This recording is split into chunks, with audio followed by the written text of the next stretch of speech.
Coca-Cola এটা Israeli brand, তারা establish করেছে।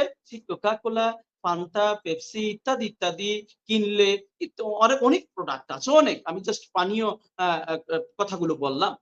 আজ এটা আমার ইমানি দায়িত্ব আমি মনে করি। এটা একটা সামাজিক আন্দোলন। প্রত্যেকটা ঘর, প্রত্যেকটা ইমানি ব্যক্তির দায়িত্ব, মুসলিমের পক্ষ থেকে এই আওয়াজটা তুলে একটা ইমানীয় দায়িত্ব হতে পারে। কেন কোকা-কোলার যে আমরা বয়কটের আন্দোলন করছি বাংলাদেশে, বা যারা করছে বা সারা পৃথিবীতে যারা করছে, আজকে কোকা-কোলার একটা এফেক্ট আসে না এটা বলা যাবে না। দুর্নীতি আজকে যে আজিজ এবং যে সোনার ছেলে আওয়ামী লীগের বেনজির, আজকে তাদের যে দুর্নীতি সেটাকে ঢাকা দেওয়ার জন্য পরিকল্পিতভাবেই আজকে এই অ্যাডটা তৈরি করে আবার আমাদের এখন টক শোতে খোরাক জুগিয়ে আমরা দুর্নীতি থেকে, আজিজ সাহেব থেকে, বেনজির আহমেদ থেকে মুখ ফিরিয়ে কোকা-কোলা এখন আমরা বেশি আছি। এটাই সেই জাতি, বাঙালি জাতি। তো যেহেতু আজকের বিষয়টা এটা, দু চারটি কথা আমি বলবোই। আজকে দেখেন, এই কোকা-কোলা বাংলাদেশে যে কথাটা ইয়ার খান ভাই বললেন বা বলার চেষ্টা করেছেন, বাংলাদেশের দুটো কোম্পানি মূলত এটা সত্য, অর্থাৎ যারা র ম্যাটেরিয়ালস বা ব্র্যান্ড এস্টাবলিশ করছে, যারা ব্র্যান্ড ভ্যালুর জন্য টাকা নেয় বাংলাদেশের দুটো কোম্পানি থেকে। তারা হচ্ছে, একটা হচ্ছে আব্দুল মোমেন লিমিটেড, যেটা 1962 সাল থেকে সর্বপ্রথম বাংলাদেশে তারাই আনে। দ্বিতীয়ত হচ্ছে আপনার তাবাজ্জুম জুল বেভারেজ কোম্পানি লিমিটেড। এই দুটো কোম্পানি মূলত বাংলাদেশে এখন কোকা-কোলা উৎপাদন করে। মূল বিষয়টা, হ্যাঁ, কোকা-কোলা এটা ইসরায়েলি ব্র্যান্ড, তারা এস্টাবলিশ করেছে। এটা বাংলাদেশে মনে রাখবেন যে ফুলকলি, কথার কথা, বাটা বা অ্যাপেক্স, এই যে অ্যাপেক্স বা বাংলাদেশের ব্র্যান্ড যদি বলি আপনার ভাইব্র্যান্ড, ইউএস বাংলা গ্রুপের ভাইব্র্যান্ড জুতা, এটা কিন্তু বিভিন্ন শাখা প্রশাখা নেয়। এদের এদের কি বলে এটাকে, বিভিন্ন জায়গায় শোরুম দেয়। এটা সত্য কিনে নেয়, অর্থাৎ বিদেশি যে সকল ব্র্যান্ড গুলো বাংলাদেশে আসে, বিভিন্ন কোম্পানি ব্র্যান্ড, তারা বাৎসরিক একটা চার্জ নেয়। এই চার্জ দিয়ে তারা এটার এইটা আসলে চলে, কিন্তু মূল র ম্যাটেরিয়ালস কিন্তু তাদেরটাই। এটা বাংলাদেশের আব্দুল মোমেনও বানাতে পারে না, বা যে আরেকটা কোম্পানি আছে তারাও কিন্তু বানাতে পারে। এটা র ম্যাটেরিয়ালস তাদের থেকে নিতে হয়, এবং তাদেরকে বাৎসরিক প্রফিটের একটা অংশ কিন্তু তাদের থেকে দিতে হয়। তো আমার আলোচনার বিষয় সেটা না। আমাদের আলোচনার বিষয় হচ্ছে এই দুটো কোম্পানি বাংলাদেশে আমরা বেশ কিছুদিন যাবতই দেখছি একটা আলোচিত, যে এটাকে বয়কটের একটা আন্দোলন চলছে। আমি সেটাকে সেভাবে না দেখি। আমি মনে করি যে আজকে এইটা ইয়ার খান ভাই বা যেটা বললেন যে এটা আসলে এই বয়কটের খুব বেশি গুরুত্ব দেখছেন না, আসলে আমি একটু এভাবে দেখছি না। আমি দেখছি প্রত্যেকটা কর্মকাণ্ডেরই একটা গুরুত্ব আছে। আজকে কোকা-কোলার যে আমরা বয়কটের আন্দোলন করছি বাংলাদেশে, বা যারা করছে বা সারা পৃথিবীতে যারা করছে, আজকে কোকা-কোলার একটা এফেক্ট আসে না এটা বলা যাবে না। এটা বলা যাবে না, একটা ধাক্কা খেয়েছে। 138 বছরের কোম্পানি, বাংলাদেশে প্রায় 62 বছর বিজনেস করছে, তারা যে একটু হলেও ধাক্কা খেয়েছে তার প্রমাণ হচ্ছে বাংলাদেশে। আজকে দেখেন বাংলাদেশের যে ব্র্যান্ড গুলো, আজকে মজো, ফ্রেশ, আরো যে সকল ব্র্যান্ড গুলো পাওয়া যাচ্ছে না। আমার এলাকাতে আমি নামলেই আমি সাধারণত যদি খেতে হয় বা কেউ অফার করে বা একবারে বাধ্য হই, তখন চেষ্টা করি মজোটা খাওয়ার। আমি কিন্তু এখন পাই না, কোনো দোকানে নেই, পাওয়া যাচ্ছে না। তার মানে কিন্তু এতদিন কিন্তু মজোটা পাওয়া যেত। তাই কোকা-কোলার যে এই বয়কটের আন্দোলন, এটার মাধ্যমে যে একটা ইফেক্ট পড়ে না এটা কিন্তু বলা যাবে না।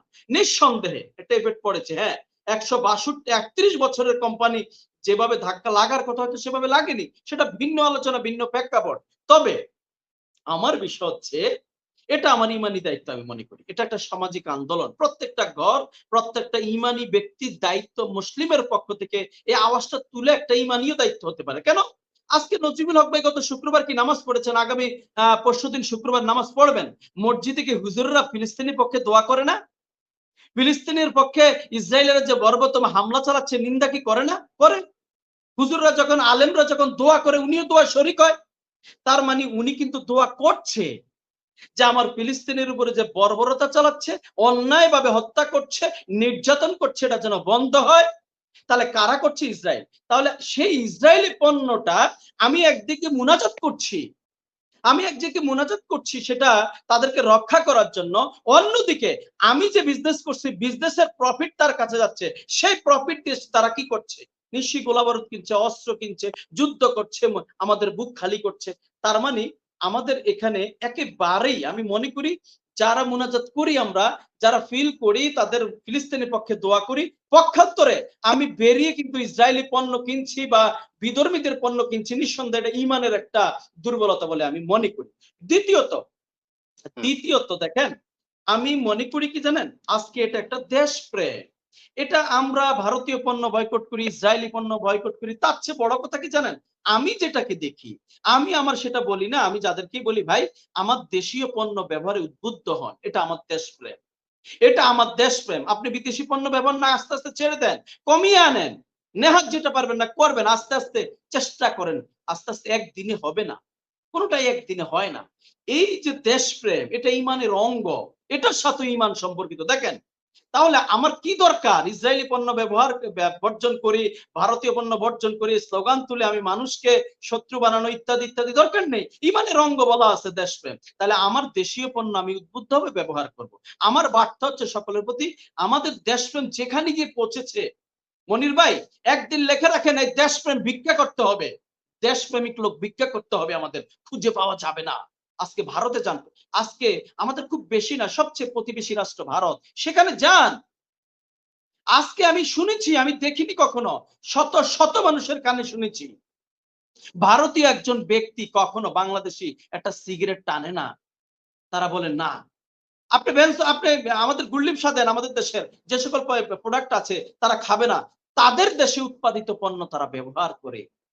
তারপরেও আমরা দেশপ্রেম শিখি না, তারপরেও যেখানে আমাদের ধর্মে বলা আছে দেশপ্রেম ইমানের অঙ্গ, আমার প্রতিবেশী রাষ্ট্র যদি এরকম হতে পারে, তাদের নিজস্ব পণ্য ব্যবহারে তারা উদ্বুদ্ধ, দেশপ্রেমী উদ্বুদ্ধ তারা, আমরা কেন হতে পারি না? আমার এটার জন্য কি দরকার আলোচনা করা? আমি এটুকু মনে করি দেশপ্রেমী মানের অঙ্গ, আমার দেশি পণ্য ব্যবহার করব, দেশি পণ্য ব্যবহারে আমি উদ্বুদ্ধ হব, এটা স্বাভাবিক। তাহলে আমরা সেখানে ফিরে যাই, আমরা সেটাকে উদ্বুদ্ধ করি সবাইকে। তৃতীয়ত তৃতীয়ত দেখেন, আমরা যেটা নিয়ে আলোচনা করছি এখানে তো সময় দিচ্ছি না, ছোট্ট একটা কথা বলে শেষ করছি। দেখেন, আজকে যে পণ্যটি নিয়ে কথা বলছি, কোকা কোলা, ফান্তা, পেপসি ইত্যাদি ইত্যাদি কিনলে অনেক অনেক প্রোডাক্ট আছে, অনেক, আমি জাস্ট পানীয় কথাগুলো বললাম। আজকে আমাদের একটু আগে আলোচনা করলেন হাবিবি ভাই মনে হয়, যে আমাদের পাসপোর্টে লেখা ছিল পৃথিবীর ইসরায়েল ব্যতীত সব দেশে আমরা এই পাসপোর্ট দিয়ে ব্যবহার করতে পারবো। আমাদের একটা ইসলাম বিদ্বেষী সরকার সেটাকে উঠিয়ে দিয়েছে, সেটাকে উঠিয়ে দিয়েছে, গা জ্বালা করে তাদের। এই লেখা কেন থাকবে? গা জ্বালা করে তাদের। আমি তো মনে করি এটা তর্ক বিতর্ক কিচ্ছু দরকার নেই। যেহেতু ইসরায়েলের সাথে আমাদের সম্পর্ক নেই, আমি অনুরোধ করব আমাদের এই টক শোটি যদি এই দায়িত্বশীল ব্যক্তি দেখে থাকেন, বাংলাদেশ সরকার, বাংলাদেশ পণ্য আমদানি রপ্তানি, আপনার ভোজ্য পণ্য যারা এই নিয়ে কাজ করেন, সেই অধিদপ্তরের প্রতি আমার দৃষ্টি আকর্ষণ করছি। সরকারকে বিষয়টি অনুরোধ করব দেখার জন্য, যে দেশের সাথে আমাদের কোনো ধরনের সম্পর্ক নেই, না অর্থনৈতিক, না বাণিজ্যিক, না কোনো ধরনের, সেই দেশের কোনো পণ্য আমার দেশের জন্য ঢুকতে না পারে, নাম্বার 1। নাম্বার 2, সেই দেশের কোনো ব্র্যান্ড যেন এদেশে না আসতে পারে। সহজ কথা, তাহলে কিন্তু হয়ে যায়, তাহলে হয়ে যায়। এটা তো আমি করতেই পারি, কারণ আমার ইসরায়েলের সাথে কোনো সম্পর্ক নেই বাণিজ্যিক, ইসরায়েলের সাথে আমাদের কোনো ধরনের অর্থনৈতিক সম্পর্ক নাই। তার মানে আমরা সেই দেশের পণ্যটা ব্যবহার করব না, বাংলাদেশে ঢুকতে দিব না।